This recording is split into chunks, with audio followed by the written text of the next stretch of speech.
নারী একটা অলংকার।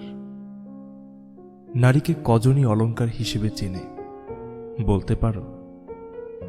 জানি কিছু ভুল উপমা দিয়ে নারীকে অপমান করতে যাবে। থাক, বলতে হবে না। আমার থেকেই শোনো।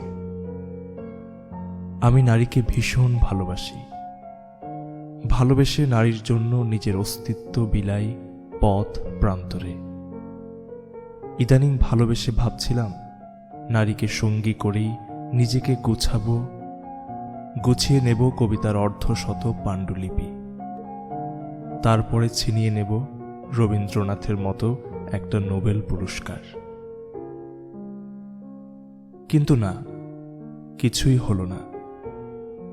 কারণ নারীর দেয়া বোতামহীন শার্ট আমাকে বড্ড বেপরোয়া করে তুলেছে, বানিয়েছে একজন ঘরহীন ঘরের মানুষ।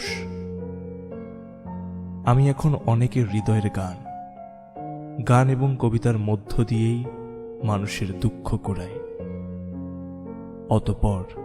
অতপর পরকে আপন করে নেই ভালোবাসার সুবাস দিয়ে। নারী, তারপরেও একদিন এসে ঘুরে যাও আমার জঞ্জাল বুকে।